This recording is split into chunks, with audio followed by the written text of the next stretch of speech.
जय हिंद दोस्तों, नए इन्फॉर्मेटिव वीडियो में आपका स्वागत है। दोस्तों, आज इस वीडियो में बहुत ही इंपॉर्टेंट टॉपिक डिस्कस करने जा रहे हैं। हमारे पास बहुत सारे कमेंट्स आते हैं कि मैं सेविंग अकाउंट में हमारा छोटा मोटा बिजनेस है तो मैं बिजनेस ट्रांजेक्शन कर सकता हूं या नहीं कर सकता हूं। तो बहुत सारे लोग कंफ्यूज है इसको लेकर के। तो दोस्तों, इस वीडियो में हम पूरा डिस्कस करेंगे। वीडियो के लास्ट तक बने रहिएगा और समझिएगा कि क्या आप सेविंग अकाउंट में बिजनेस ट्रांजेक्शन कर सकते हैं या नहीं कर सकते हैं तो कैसे कर सकते हैं, या नहीं कर सकते हैं तो क्यों नहीं कर सकते हैं। सब हमारे चैनल पर नए तो लाइक या सब्सक्राइब जरूर करें, क्योंकि मैं अपने चैनल बैंकिंग फाइनेंस रिलेटेड सारा लेटेस्ट अपडेट आपके पास लेके आता रहता हूँ। तो चलिए वीडियो को स्टार्ट करते हैं। तो दोस्तों, पहले हम समझ लेते हैं कि saving account and current account होता क्या है।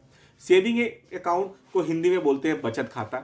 बचत खाता का मतलब ये होता है कि आपका जो सेविंग का पैसा है उस अकाउंट में आप डाल सकते हैं। तो इसके मीनिंग से ही क्लियर हो गया कि ये बचत खाता है। दूसरा होता है करेंट अकाउंट। करेंट अकाउंट को हिंदी में कहते हैं चालू खाता। चालू मतलब कि आए जाए आया गया कोई फर्क नहीं पड़ता है। तो आरबीआई ने जो दोनों अकाउंट बनाया हुआ है वो सोच समझ के बनाया हुआ है, और दोनों का डिफिनीशन भी इसी तरह से रखा गया है कि एक आम आदमी भी समझ जाए कि बचत खाता क्या होता है, चालू खाता क्या होता है। बचत खाता आपका सेविंग का पैसा, इस अकाउंट में आप कैसे ट्रांजेक्शन कर सकते हैं। मान लीजिए कि आपका छोटा मोटा कहीं से पैसा आता है, आपका खुद का पैसा, मतलब खुद का फ्रेंड्स फैमिली से पैसा, छोटे मोटे प्रॉपर्टी सेल आउट से पैसा, इन्वेस्टमेंट के थ्रू पैसा, तो वो पैसा आप सेविंग अकाउंट में क्रिएट कर सकते हैं, जिसका आपके पास हमेशा प्रूफ हो कि ये पैसा यहाँ से आया है। पहला चीज, सेविंग अकाउंट में कभी भी आप बड़ा ट्रांजेक्शन करते हैं तो आप देखिए, जब भी आप सेविंग अकाउंट खुलवाते हैं या कोई भी अकाउंट खुलवाते हैं तो बैंकर आपका प्रोफाइल समझता है कि आप करते क्या है, आपकी एनुअल इनकम कितनी है, आप रहते कहाँ हैं, वो सारा कुछ प्रोफाइल क्रिएट होता है। और मान लीजिए सेविंग अकाउंट है, आपने सेविंग अकाउंट खुलवाया और आपने बैंकर को बताया कि मेरी जो इनकम है 5 से 10 लाख रुपए, मैं बिजनेस करता हूँ। तो उस कंडीशन में क्या है कि आपने तो इनकम बताया 5 से 10 लाख रुपए और आपके अकाउंट में पैसे आने हो गए ज़्यादा, तो उस कंडीशन में फिर आपके साथ प्रॉब्लम है। तो आप सेविंग अकाउंट का ट्रांजेक्शन जो आपका सेविंग है उस सेविंग में ही करिए। दूसरा बात होता है चालू खाता का। चालू खाता में तो जितनी मर्जी आप ट्रांजेक्शन करिए, जिसके थ्रू आपको कोई किसी से नहीं पूछने आ रहा। कैश में कर सकते हैं, आरटीजीएस, एनईएफटी, आईएमपीएस, जितनी मर्जी उतनी कर सकते हैं आप करेंट अकाउंट में ट्रांजेक्शन। बशर्ते आपको ध्यान देना है कि वो अकाउंट में आपको शेड्यूल ऑफ चार्ज समझना होगा, कितना आप कैश डिपॉजिट कर सकते हैं, कितना आरटीजीएस, एनईएफटी, कितना आईएमपीएस, वो आपको समझने वाली बात है। तो उसके बाद अब जो मेन टॉपिक है हमारा कि सेविंग अकाउंट में बिजनेस ट्रांजेक्शन कर सकते हैं या नहीं कर सकते। दोस्तों, आप सेविंग अकाउंट में बिजनेस ट्रांजेक्शन नहीं कर सकते हैं। अगर करते भी है तो आपका अकाउंट फ्रीज होने का 99% चांस होता है, क्योंकि आज के डेट में डिजिटल फ्रॉड बहुत सारे बढ़ गए। मान लीजिए कि आपका कोई किराना का दुकान है और आपने सेविंग अकाउंट में आपने यूपीआई लगवा लिया।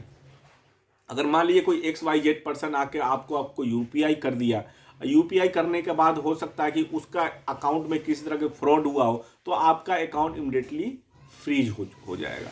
फ्रीज होने के बाद फिर वो पैसा आप निकाल नहीं पाएंगे, बैंक को आप प्रूफ तक नहीं कर पाएंगे कि ये पैसा आपको बिजनेस के बदले। क्यों? क्योंकि आपके पास कोई XYZ पर्सन वाकिन आया है, वाकिन यूपीआई कर दिया, क्योंकि आपका करंट अकाउंट है नहीं, तो आपने कोई बिल इनवॉइस तो काटा नहीं, तो आपने बैंक को कैसे प्रूफ करेंगे कि ये पैसा आपने बिजनेस दिया है। और आपने बैंकर को आप बोल भी नहीं सकते कि सेविंग अकाउंट में आपने बिजनेस का पैसा लिया है, क्योंकि वो आपका सेविंग अकाउंट है। तो उस कंडीशन में आपका जितना भी पैसा रहेगा अकाउंट में, आपका ब्लॉक हो जाएगा और पैसा आपको वापस भी नहीं मिलेगा। तो सेविंग अकाउंट में केवल सेविंग पर्पस के लिए काम करिए। आप एफडी बनाइए, एसआईपी करिए, डीमेट ट्रेडिंग अकाउंट खुलवाइए, प्रॉपर्टी से रिलेटेड सेल प्रॉपर्टी परचेज हो उसमें आप यूज़ करिए। और अपना सेविंग के लिए एनपीएस खुलवाना हो या किसी भी तरह के सेविंग स्कीम में खुलवाना हो तो वो आप सेविंग अकाउंट यूज़ करें। या छोटा मोटा फ्रेंड्स एंड फैमिली से कभी पैसा ले रहे हैं तो वो लीजिए, लेकिन वो भी सावधानी से, क्योंकि आज की डेट में बहुत सारे अकाउंट में फ्रीज लग रहे हैं इसी सारी वजह से। और जो भी आप बिजनेस कर रहे हैं तो आप करेंट अकाउंट के थ्रू करिए। और बहुत सारे क्वेश्चन हमारे पास ऐसे भी आते हैं कि मेरे पास रजिस्ट्रेशन नहीं है तो मैं कैसे अपना करेंट अकाउंट खुलवाऊँ, क्योंकि मेरा छोटा मोटा काम है, 5-10 लाख का काम होता है महीने का, तो मैं करेंट अकाउंट के लिए मैं क्यों जीएसटी लूँ, क्यों मैं एमएससी में रजिस्ट्रेशन कराऊँ, क्योंकि उसमें खर्चा बढ़ जाता है, फिर सीए को रजिस्ट्रेशन के लिए देना होता है।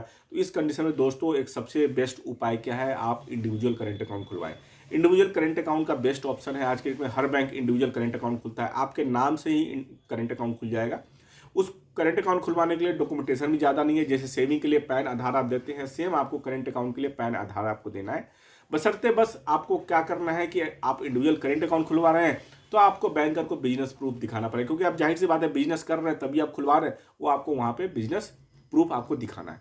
तो बहुत ईजी से सा केवाईसी है इंडिविजुअल करेंट अकाउंट के लिए। तो आपका अगर छोटा मोटा काम है, कोई भी काम हो, तो आप जरूर इंडिविजुअल करेंट अकाउंट खुलवाएं जब तक आपने जीएसटी या उद्यम में रजिस्ट्रेशन नहीं करा लिया है। तो दोस्तों आशा करता हूँ ये वीडियो बहुत ज़्यादा इन्फॉर्मेटिव है। लाइक और शेयर जरूर करें। Thank you very much.